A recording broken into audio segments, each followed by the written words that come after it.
This month, the days start getting longer and the weather starts getting a little warmer, so it's got me feeling energized. Let's maximize our month with our monthly guide. Today on CityCast Las Vegas, I'm with publisher of the List.Vegas, Andrew Corrali, and we're going to break down March in the Valley. It's Monday, March 4th. I'm Sarah Lohman, and here's what Las Vegas is talking about.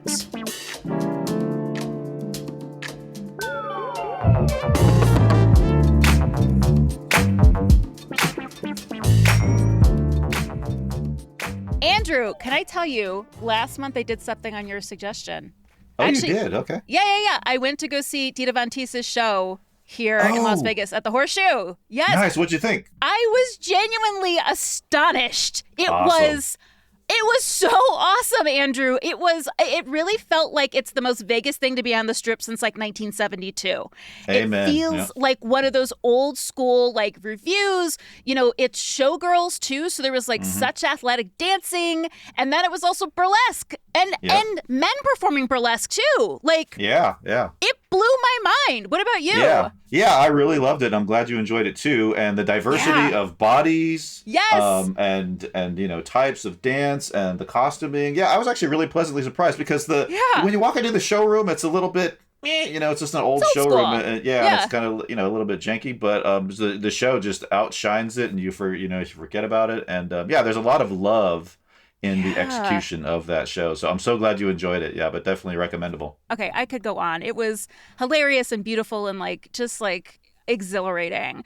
Actually, speaking of dancing, Andrew, you told me in January that your New Year's resolution was to get moving more and hopefully through dance. How is that going? The power of dance. Yeah. I've actually been holding to that resolution fairly well. I've actually developed an obsession with a local DJ who I recently saw, and I've been a fan of for a minute, but haven't checked him out in a while. So finally had a chance on a recent Friday at the Huntridge Tavern.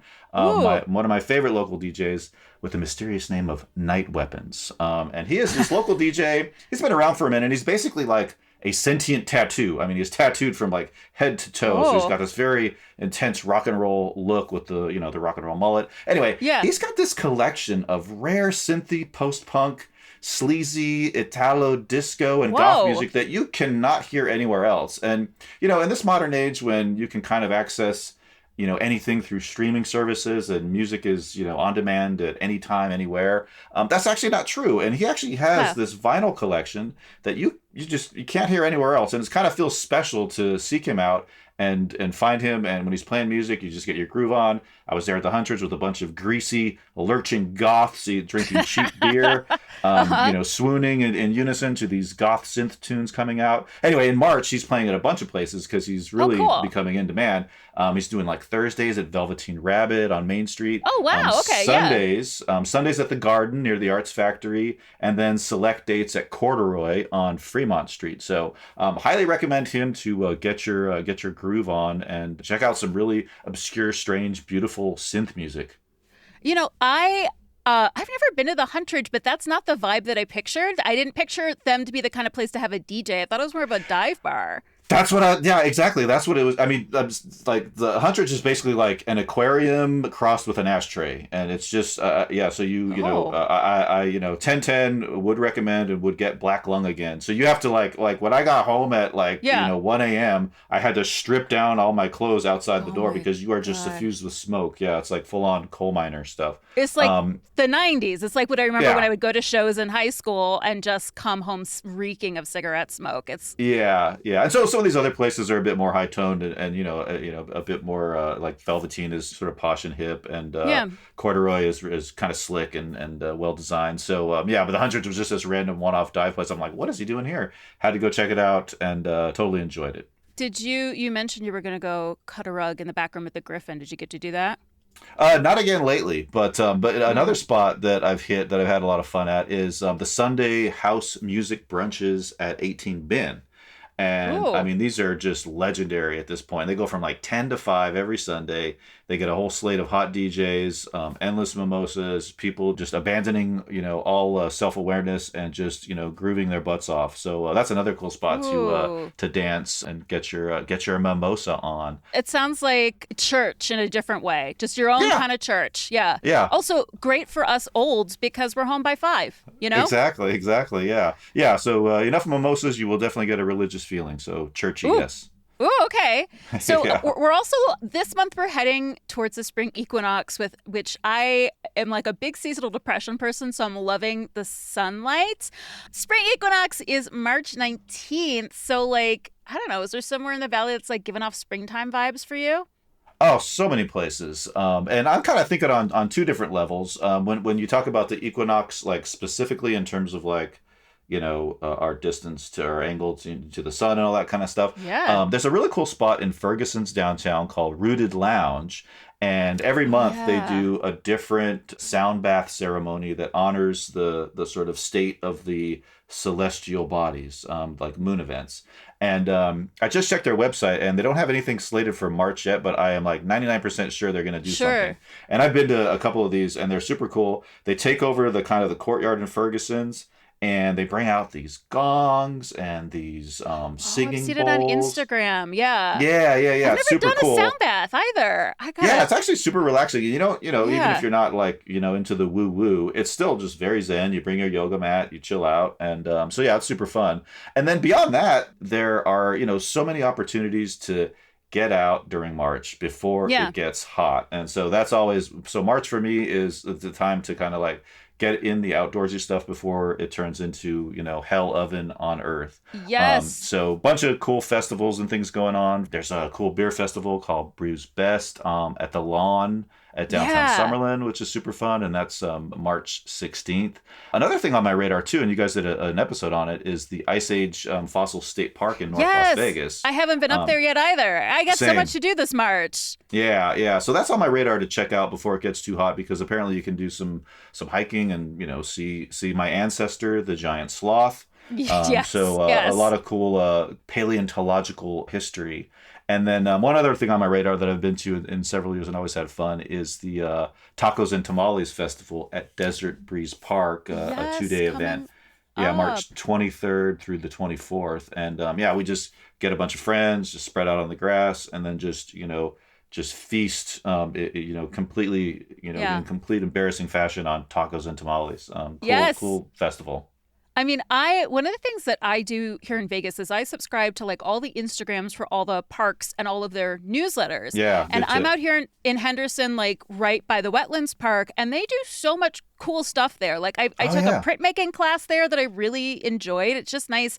Yeah, I come from a visual arts background, and it's nice to like use that part of my brain again, And then I've also done the Beaver Walk, which does start at 5 in the morning. Maybe it's a little later this month because sunrise isn't quite that early. Wow, so you saw beavers? Okay, we didn't see beavers. We saw some fresh, wet beaver footprints, which was pretty cute. You saw circumstantial evidence of beavers. Of beavers. And they looked so perfect, I thought they were fake. I don't know, like the group was big, and so it feels like the beavers probably heard us coming, but it was still a really cool experience. Like basically you're in the wetlands before dawn, there's snacks, they do a presentation on beavers. Like I had a great time, And all those events are usually like $5. Right on.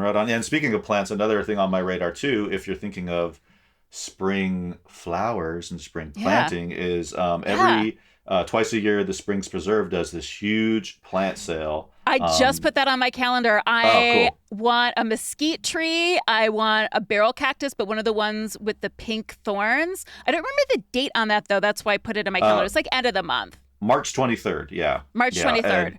And another cool thing about this too is that it's a great place to just get all your weird obsessive plant questions answered. Totally. And because there are so many, there's a plethora of just plant experts just kind of hanging out. So definitely recommend that if you're looking to sort of freshen up your garden.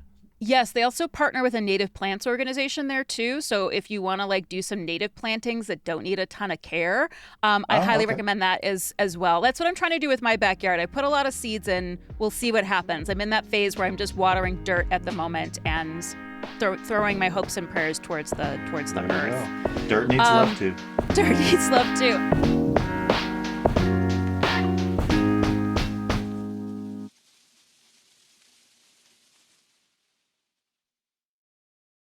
Shipping can make or break a sale, so optimize how you ship your orders with ShipStation. They make it easy to automate and manage orders no matter how big your business grows. And they might even be able to help reduce shipping and warehouse costs. So optimize and keep up your momentum for growth with ShipStation. Sign up for your free 60-day trial now at ShipStation.com and use the code POD. That's ShipStation.com with the code POD. Andrew, is there anything you're really looking forward to this month? Yes, I have two ferocious recommendations, and we're talking about them now on March 4th because tickets go fast for these things and they're super popular and wild. The first one, and they're kind of different. One is kind of obscure and one is like super popular. But I've been obsessed with this new show that's going on. It's called Who Knows, and it takes place at 11:30 at night on Tuesdays at Vegas Theater Company, and it is this like surreal, zany late night variety show that is just this like chaotic montage of fringy sketches that just kind of go off the rails. Grace Lusk, she's an entertainer who's worked on the Strip. She's kind of the mastermind behind it, and I've seen everything there from like skits about like malfunctioning futuristic sex robots to striptease, comedy juggling acts to really strange meta kind of postmodern stand-up comedy. So it changes week to week, like the whole show or just parts of the show? Everyone is different. Wow. And they have a lot of audio humor because they have this crazy sound system that can change voices and everything. And but it's kind of like this really obsessive underground thing, but tickets go really fast, and that's going to be Tuesday nights throughout March at the Vegas Theater Company. So definitely worth checking out. Yeah. And another one I always recommend that people see, it's kind of one of those, must do Vegas things, is go see the David Perico Pop Strings Orchestra.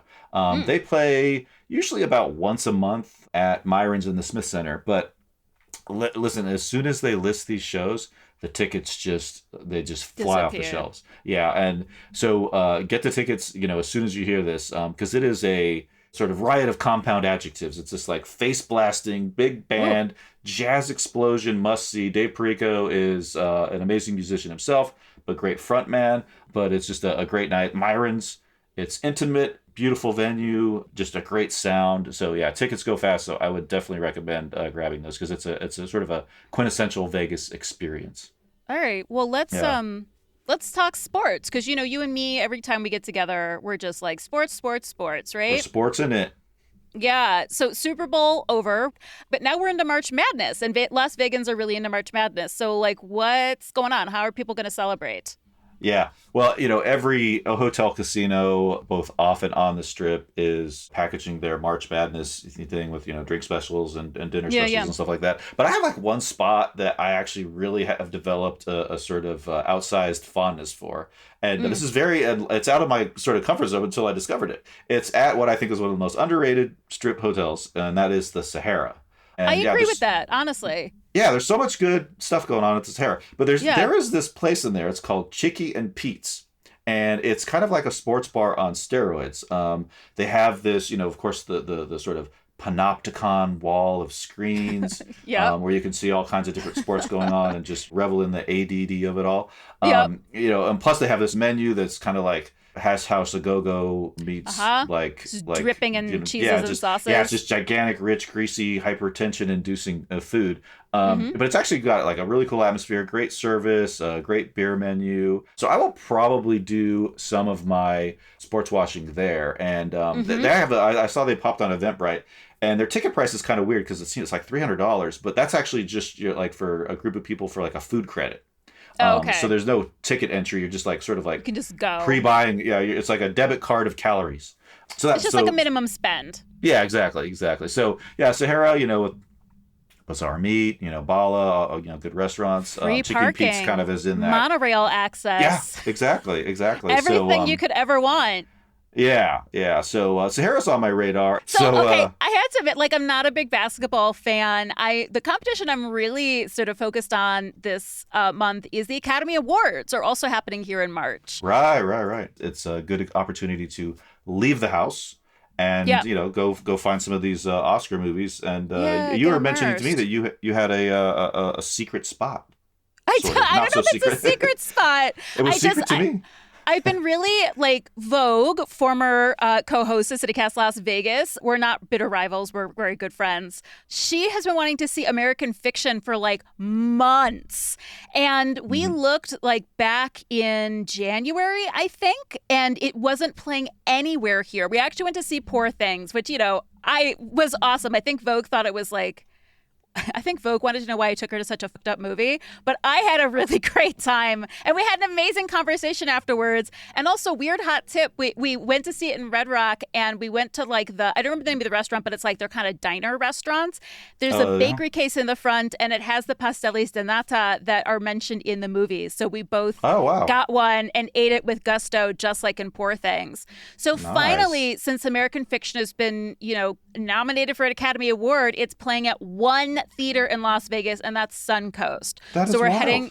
Yeah, just one. I couldn't believe it. So like nowhere in Henderson. So Vogue wins again. We're going to her side of town. Where have you been seeing some of these nominated films? Well, mostly at home, but I do enjoy catching a flick when I want to experience life outside the home entertainment bubble at the Beverly Theater. Of course. And they're going to be popping hard on the radar in March because they'll be celebrating their first anniversary with a kind of a weekend of festivities. And the thing I love about the Beverly is whoever is programming the films there has a great sense of, like properly blending the crowd pleasers. A total mix. Yeah, the crowd pleasers, classics, the cult classics, and then the things. Serious, like substantive art thing, art films. Oh, that's Kip Kelly does the programming. Yeah, Kip Kelly, yeah. Kudos to him, because it's a great mix, and I'll go and consider seeing movies that I've seen a million times, would be like, but just to see it at the Beverly, because they got the killer concession stand, right? You can get the Colombe. You get the Colombe, coffee cans. You could, get a beer. The popcorn's on point. They got all kinds of wacky candy. So yeah, you can. Is that how you say it? I always said La Colombe, but is it Colombe? Oh, you're probably right. I was trying to be legit. Listen, you can make that shit sound as fancy as you want. Add that flourish. Add that flourish, Andrew. This is your life to live. Exactly. Yeah, I'll throw accents on everything gay.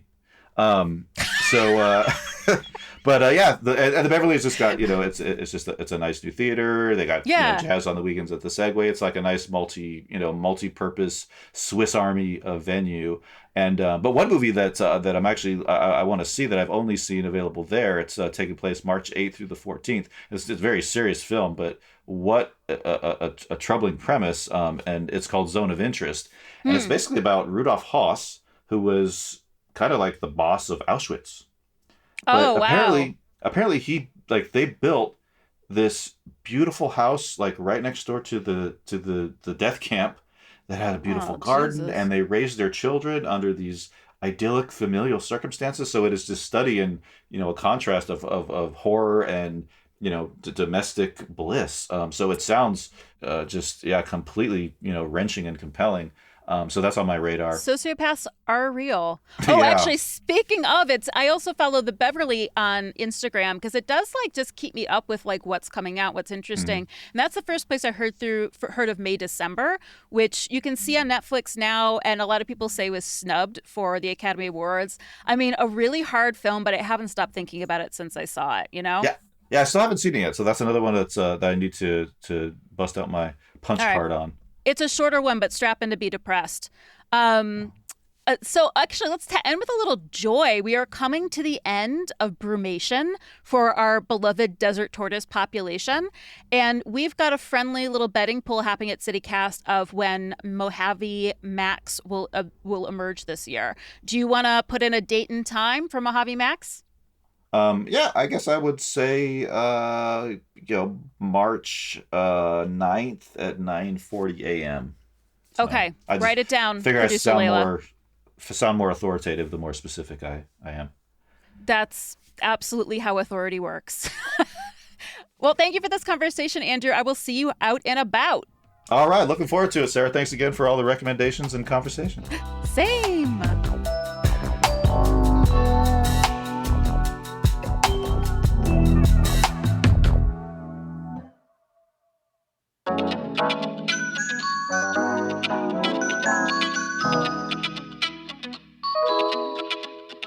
That's all for today here in CityCast Las Vegas.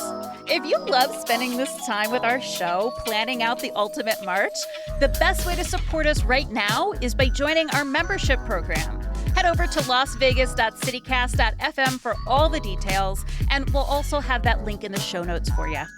We'll be back tomorrow morning with more news from around the city. Take care.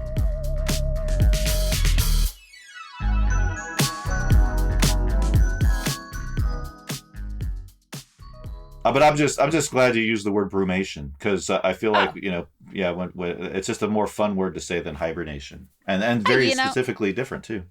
And that's how I sound authoritative, by being specific. There you go.